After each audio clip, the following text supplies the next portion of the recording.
Salam semuanya, perkenalkan nama saya Gita Saraswati Bacimangu dengan NIM 211111516 dari Prodi Bimbingan Konseling. Di sini saya akan mempresentasikan materi distribusi sampling dari mata kuliah statistika. Nah, di dalam distribusi sampling ini saya akan membahas tentang distribusi dua rata-rata dan distribusi dua proporsi. Nah, di dalam presentasi kali ini saya akan membahas atau materi pembahasan yang saya akan bawakan yaitu ada definisi distribusi sampling, ada definisi populasi, ada definisi sampel, ada perbedaan populasi dan sampel, ada distribusi dua rata-rata dan contohnya, ada distribusi dua proporsi dan contohnya. Selanjutnya itu ada pendugaan parameter atau interval, ada contoh pendugaan parameter sampel dua rata-rata, dan contoh pendugaan parameter sampel dua proporsi. Nah, yang pertama, apa sih itu distribusi sampling? Jadi distribusi sampling ini adalah distribusi probabilitas dengan statistik sampel dengan variabel acaknya. Nah, misalnya jika kita mengambil beragam sampel dengan ukuran yang sama dari sebuah atau suatu populasi, maka akan menghasilkan statistik yang berbeda-beda. Nah, di dalam statistik sampel ini kita akan mengenal yang namanya rata-rata sampel, ada proporsi sampel itu dilihat dari P, terus ada dua rata-rata dan dua proporsi. Nah, di dalam distribusi sampling ini kita akan mengenal tentang populasi dan juga tentang sampel. Yang pertama saya akan membahas tentang populasi. Nah, populasi ini adalah keseluruhan pengamatan yang ingin diteliti atau yang menjadi perhatian kita. Nah, di dalam populasi banyaknya pengamatan dari populasi itu disebut ukuran populasi atau yang bisa kita lihat itu ada N besar. Misalnya populasi terdiri dari 5, 10, 500 ataupun sampai 1000 objek. Nah, jenis populasi ini ada dua, yaitu ada populasi berhingga atau terbatas, artinya N-nya diketahui, dan populasi tak terhingga atau tidak terbatas, artinya N-nya diketahui. Selanjutnya ada sifat-sifat atau ciri-ciri yang diamati dalam suatu populasi itu biasanya disebut karakteristik populasi. Misalnya jenis kelamin, pekerjaan, umur, dan lain sebagainya. Selanjutnya itu ada hasil pengukuran karakteristik populasi, itu bisa dikenal dengan parameter populasi, misalnya mean atau rata-rata, simpangan baku, standar deviasi, dan variansi. Nah, setelah itu kita melihat juga apa sih itu sampel. Nah, sampel di dalam adalah bagian dari populasi yang memiliki karakteristik yang sama dengan populasi. Misalnya nih, kita memiliki satu kue bundar atau bulat, kita ingin mencicipinya, maka sampel yang kita perlukan itu mengambil kue tersebut untuk dirasakan. Jadi secara terperinci, sampel itu adalah bagian yang diambil dari sebuah populasi. Selanjutnya ada banyaknya pengamatan dalam sampel, itu disebut ukuran sampel atau N kecil. Nah, kita berbeda dengan populasi. Populasi itu dikenal dengan N besar, sedangkan kalau sampel itu N kecil. Selanjutnya ada jenis sampel, ada dua, yaitu sampel kecil dan juga sampel besar. Sifat-sifat atau ciri-ciri yang diamati dalam suatu sampel itu disebut juga karakteristik sampel, misalnya jenis kelamin, pekerjaan, umur, dan lain sebagainya. Selanjutnya ada hasil pengukuran karakteristik populasi, itu disebut parameter sampel, misalnya rata-rata, simpangan baku, standar deviasi, variansi, dan lain-lain sebagainya. Selanjutnya ini ada contoh gambar atau ringkasan dari sampel dan juga populasi. Saya akan menjelaskan secara singkatnya itu dalam sebuah contoh. Misalnya nih, kita memiliki populasi sebanyak N besar itu sama dengan 1000. Lalu kita mengambil sampel dari populasi tersebut itu 100 secara acak. Misalnya di dalam sampel itu nantinya secara acak itu akan menghasilkan sampel 1 dan juga sampel 2. Nih, sebagai contoh gambarnya di sini.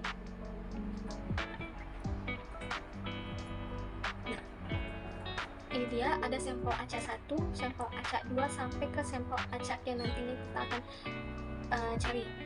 Kita mencari tadi Misalnya kita melakukan pengembalian pertama, bisa dengan pengembalian maupun tanpa pengembalian, yaitu 100 sampel, dan menghitung rata-rata simpangan baku dan ukuran lainnya.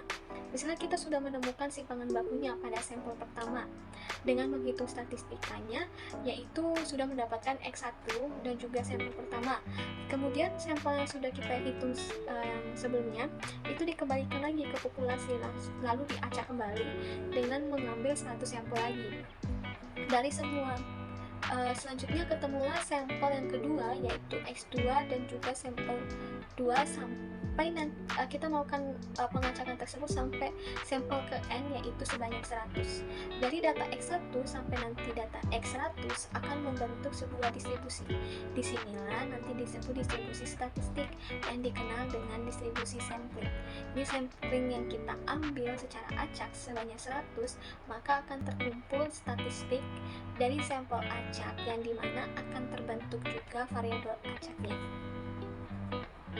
Nah, setelah kita sudah mengetahui tentang pengertian populasi dan juga sampel beserta dengan pengertian distribusi sampling, di sini ada perbedaan yang kita bisa sampai mengerti dan sampai paham. Di sini ada perbedaan ukurannya. Kalau populasi, dan yang sudah saya singgung sedikit bahwa populasi itu ukurannya itu dikenal dengan N besar, sedangkan sampel itu N kecil. Nah, ukuran karakteristiknya populasi itu parameter, sedangkan sampel itu statistik. Ukuran pemusatan populasi itu min sama dengan mu, dan juga sampel min itu sama dengan X. Nah, ada ukuran penyebaran. Ukuran penyebaran dalam populasi itu dikenal dengan simpangan baku dengan simbol sigma, sedangkan sampel ukuran penyebarannya simpangan bakunya dengan simbol S. Nah, jenis populasi itu berhingga dan tak terhingga, sedangkan sampel itu kecil dan besar. Selanjutnya ini ada supaya kita bisa mengerti lagi populasi dan sampel. Jadi kan di dalam kalau kita ingin mencari sebuah sampel, maka kita melihat dari populasi yang ada. Dalam populasi itu nanti ada dikenal dengan N besar ukurannya, terus ada ada ukuran pemusatan, yaitu ada min, yaitu mu, p besar, dan juga sigma, yang nantinya ada proses inferensial. Proses inferensial itu yang dimana memungkinkan kita untuk membuat prediksi dari sebuah data. Dari populasi yang ada kita mengambil sebuah sampel, maka ditarik garis. Nah, maka itu akan di dalam sampel itu akan terdapat ukurannya, yaitu sebenarnya di sini ada N kecil, ada X, yaitu ukuran pemusatannya, P kecil, dan juga simpangan baku dengan simbol S. Nah, selanjutnya di sini ada limit pusat atau the central limit theorem. Nah, di sini bila sampel acak berukuran N, berarti N kecil, yaitu sampel diambil dari suatu populasi dengan rata-rata mu dan deviasi standar sigma. Nah, kalau sudah ada mu dan juga sigma, maka itu dari sebuah populasi, maka akan menghasilkan yang pertama ada mu rata-rata sama dengan mu, yang kedua ada sigma rata-rata dibagi dengan populasi terbatas dan juga populasi tidak terbatas. Populasi terbatas itu yang dimana N yang diketahui dengan rumus mu X rata-rata sama dengan mu dibagi akar N kecil berarti itu sampel, dikali akar N besar itu ada ukuran populasi dikurang N kecil ukuran sampel dibagi N besar ukuran populasi dikurang 1. Sedangkan kalau kita mencari kalau N nya tidak diketahui, maka rumusnya itu mu rata-rata sama dengan mu dibagi akar N. N itu adalah ukuran sampel. Sehingga kalau kita sudah mencari misalnya populasi terbatas ataupun populasi tidak terbatas, maka kita mencari setnya. Setnya itu sama dengan rata-rata dikurangi mu dibagi dikurangi mu dibagi sigma X rata-rata. Oke, selanjutnya di sini saya akan membahas tentang materi kita, yaitu distribusi sampel 2 rata-rata. Itu bila sampel-sampel bebas berukuran N1 dan N2 diambil dari dua populasi yang besar dengan nilai tengah yaitu mu1 dan mu2 dan deviasi standar itu sigma 1 dan sigma 2, maka bila rata-rata sampel akan menyebar mendekati distribusi normal dengan rumus, yaitu kita mengetahui populasi pertama. Dalam populasi itu terdapat sampel. Nah, jadi populasi pertama ukurannya N1 dan juga sampel ukurannya itu N2 kecil pertama dan juga akan menghasilkan rata-rata X1. Yang kedua ada populasi kedua yang didapat dalam sampel kedua, itu ya N2 besar itu populasinya, ukuran sampelnya, dan juga rata-rata 2. Nah, jika kita melihat rumus rata-rata, maka mu X rata-rata pertama dikurangi rata-rata 2 sama dengan mu pertama dikurangi mu kedua. Sedangkan kalau kita melihat rumus standar deviasi, yaitu dari sigma rata-rata pertama dikurangi rata-rata kedua sama dengan akar sigma pertama pangkat 2 dibagi sampel pertama ditambah sigma 2 akar pangkat 2 dibagi sampel kedua. Nah, kita melihat jika kalau sudah mengetahui rumus dari rata-rata standar deviasi, maka kita akan mencari statistik setnya. Nah, di sini bila populasi N terbatas atau tak terbatas dan diambil sampel rata-rata pertama dan rata-rata kedua, atau dua rata-rata cukup besar masing-masing, sama besar. N pertamanya sama dengan lebih besar sama dengan 30 dan N kedua sampel kedua lebih besar sama dengan 30, maka distribusi sampel dua rata-ratanya mempunyai distribusi normal, sehingga statistik setnya itu akan dinyatakan dalam bentuk nih, set sama dengan dalam kurung rata-rata pertama dikurang rata-rata kedua, tutup kurung dikurang buka kurung mu pertama dikurang mu kedua, tutup kurung dibagi sigma rata-rata pertama dikurangi rata-rata kedua. Nah, sebagai contoh supaya kita bisa lebih paham, yang pertama, besi baja yang diproduksi perusahaan A mempunyai rata-rata daya renggang sebesar 4.500 lbs dan variansi sebesar 40.000 lbs. Sedangkan besi baja yang diproduksi perusahaan B mempunyai rata-rata daya renggang sebesar 4.000 lbs dan variansinya sebesar 90.000 lbs. Misalnya, sampel randomnya diambil sebanyak N pertama sama dengan 50 dari perusahaan A dan sampel random sebanyak N2 sama dengan 100 diambil dari perusahaan B. Berapakah probabilitas rata-rata daya renggang dua rata-rata dari dua sampel itu yang lebih besar dari 600 lbs? Maka cara kita mengerjakannya, kita harus menulis apa saja yang diketahui. Nah, di sini yang pertama ada populasi dari perusahaan A, kita supaya lebih gampangnya itu tulis populasi pertama. Yang kedua populasi dari perusahaan B, yaitu populasi kedua. Nah, di sini yang diketahui yaitu mu-nya atau daya renggangnya. Daya renggang perusahaan A itu 4.500, sedangkan perusahaan B itu 4.000. Terus di sini ada variansinya. Variansinya itu digunakan dengan simpangan baku, itu ada sigma pertama sama dengan 40.000 dan sigma kedua sama dengan 90.000. Sampelnya, sampel pertama sama dengan 50 dan sampel kedua, itu ada 100. Nah, kita diketahui juga rata-rata daya renggang besi baja produksi perusahaan A dan juga rata-rata daya renggang besi baja perusahaan B. Kita ditanya berapakah probabilitas, berarti P, daya renggang dari dua rata-rata dari dua sampel itu yang lebih besar dari 600 lbs, berarti dua rata-rata lebih besar sama dengan 600, itu berapa? Cara menjawabnya, hitung terlebih dahulu rata-rata sampling dan simpangan baku sampling. Itu ada ada mu rata-rata pertama dikurang rata-rata kedua sama dengan rumusnya tadi, mu1 dikurang mu2, kita masukkan 4.500 dikurang 4.000 sama dengan 500. Sedangkan kita mencari standar deviasinya, yaitu sigma rata-rata 1 dikurang rata-rata 2 sama dengan dimasukkan rumus, baru dimasukkan angkanya, itu akan menjadi 800 ditambah 900 sama dengan angka 1700 sama dengan 41,23. Jadi kita menghitung probabilitas dengan menstandarisasikan menjadi Z. Nah, kita masukkan apa yang sudah kita tanyakan, lalu kita nanti bisa lebih besar sama dengan 600 dikurangi 500 baru dibagi hasil dari standar deviasinya itu 41,23. Maka P dalam kurung Z lebih besar 2,43 sama dengan 1 dikurangi probabilitas buka kurung Z lebih kecil 2,43 sama dengan 1 dikurang 0,9925.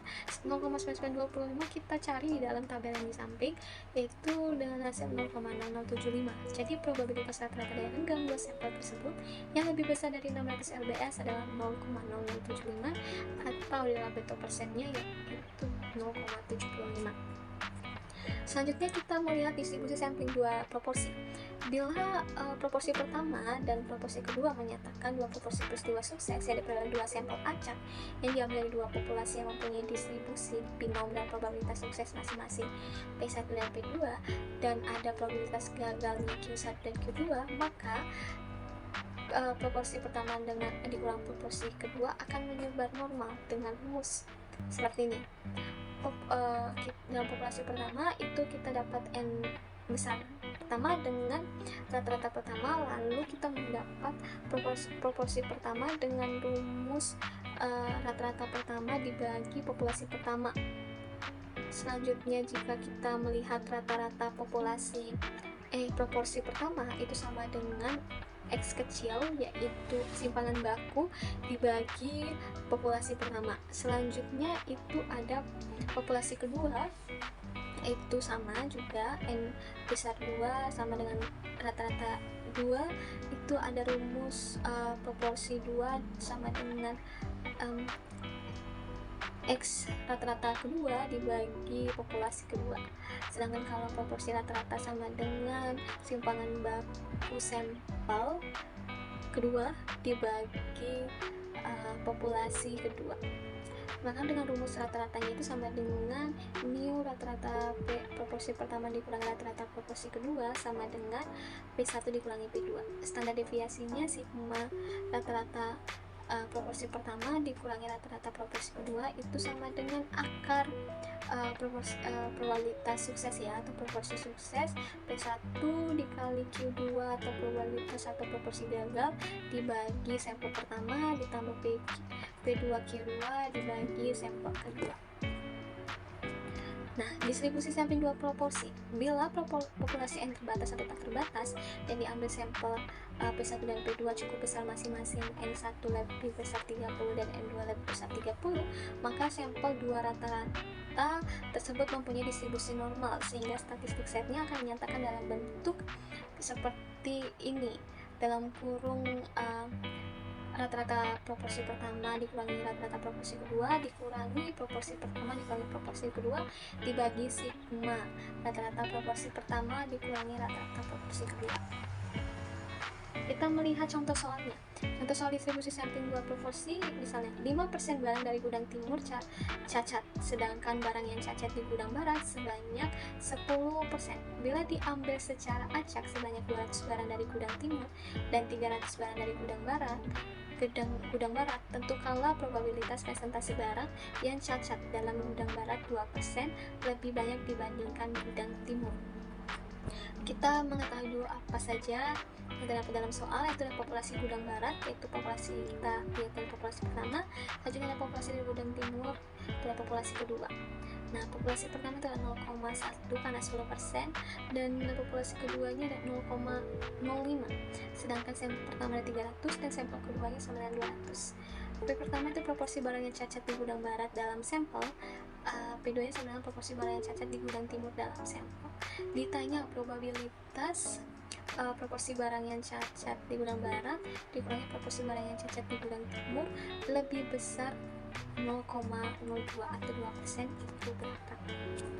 Cara menjawabnya, hitung terlebih dahulu rata-rata sampling dan simpanan baku sampling. Kita masukkan rumus, yaitu ada mu rata-rata P1 dikurangi P2 sama dengan P1 dikurangi P2 sama dengan 0,1 dikurangi 0,05 sama dengan 0,05. Jadi kita mencari standar deviasinya, yaitu ada sigma P1 dikurangi P2, masukkan rumusnya, lalu P1 nya 0,1, ada 1 dikurang P1 nya 0,1 lagi, baru dibagi sampel pertama 300 ditambah proporsi P atau P keduanya 0,05, baru dalam kurung 1 dikurangi 0,05 baru dibagi sampel kedua 200. Kita masukkan rumus 1 dikurang 0,1 0,9 ditambah 1 kurang 05 itu 0,95. Hasilnya sama dengan akar 0,0003 ditambah 0,000237 sama dengan akar 0,0005375. Akar dari segitu adalah 0,023. Lalu kita akan menghitung probabilitas dengan menstandarisasikan menjadi set. Maka P-nya itu sama dengan 1 dikurangi P2 lebih besar 600 dimasukkan ke dalam rumus. Lalu kita mencari P probabilitas sama dengan set lebih besar 1,30 sama dengan 1 dikurang probabilitas dalam kurung set lebih kecil 1,30 tutup kurung sama dengan 1 kurang 0,0968. 0,0968 kita cari dalam tabel di samping, hasilnya sama dengan 0,9032. Jadi probabilitasnya adalah 0,9032 atau dalam bentuk persennya itu 90,32. Selanjutnya kita akan membahas tentang pendugaan interval. Pendugaan interval itu dibagi ke dalam dua. Yang pertama ada pendugaan interval untuk dua rata-rata dengan rumus P pendugaan buka kurung rata-rata pertama dengan rata-rata kedua dikurang set A bagi 2 dikali sigma rata-rata pertama dikurang rata-rata kedua lebih kecil mu pertama dikurang mu kedua lebih kecil buka kurung rata-rata pertama dikurang rata-rata kedua tutup kurung ditambah set A dibagi 2 dikali sigma rata-rata pertama dikurang rata-rata kedua tutup kurung sama dengan 1 dikurang A. Sedangkan untuk pendugaan interval untuk dua proporsi rata-ratanya diganti dengan proporsi pertama dikurangi proporsi kedua. Selanjutnya diikuti dengan rumus yang sudah ditetapkan. Kalau di dalam dua rata-rata itu ada mu pertama dikurangi mu kedua, sedangkan dalam proporsi itu ada proporsi pertama dikurangi proporsi kedua. Contoh soal pendugaan sampel dua rata-rata.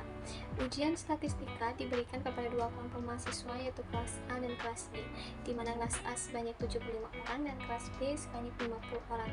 Kelompok mahasiswa kelas A memperoleh rata-rata 82 dan simpangan 48, sedangkan kelompok mahasiswa B memperoleh rata-rata 76 dengan simpangan baku 6. Bila NIU1 menyatakan rata-rata nilai ujian kelompok mahasiswa kelas A dan NIU2 menyatakan rata-rata nilai ujian kelompok mahasiswa kelas B. Buatlah interval kepercayaan 96% untuk menduga berapa sesungguhnya rata-rata dua kelompok mahasiswa tersebut. Cara menjawabnya kita harus mengetahui apa saja yang ada dalam soal. Yang pertama adalah populasi pertama, itu adalah mahasiswa kelas A dengan sampel pertama 75 dan dengan rata-rata pertama 82 dan simpangan bakunya 8. Sedangkan populasi kedua mahasiswa kelas B dengan sampel kedua 50 dengan rata-rata kedua 76 dan simpangan baku keduanya 96. Ditanya selang kepercayaan 96% untuk menduga berapa sesungguhnya beda rata-rata nilai statistik dua kelompok mahasiswa tersebut. Jawabnya kita menggunakan pendugaan interval yang pertama ini, yaitu interval dua rata-rata. Kita masukkan rumusnya sama dengan 1 dikurang sama dengan 96 persen dengan A sama dengan 1,96% sama dengan 4.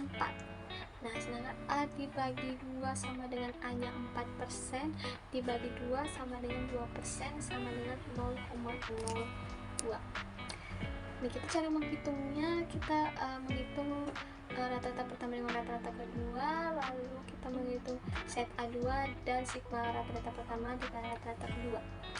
Rata-rata pertama dengan rata-rata kedua dengan rumus mu pertama dengan mu kedua itu dimasukkan 82 kurang 76 sama dengan 6, sedangkan standar deviasinya ada sigma rata-rata pertama dengan rata-rata kedua sama dengan simpangan baku pertama pangkat 2 ditambah sampel pertama dibagi sampel pertama ditambah simpangan baku kedua pangkat 2 dibagi sampel kedua sama dengan dimasukkan rumusnya angkanya 8 pangkat 2 ditambah 75 ditambah 6 pangkat 2 tambah 50 sama dengan 1254. Kita mengetahui rumus set A bagi 2 dikali sigma rata-rata pertama dengan rata-rata kedua sama dengan 2,05 dikali 1,254 sama dengan 2,5707 sama dengan 2,57. Jadi kita memasukkan rumus yang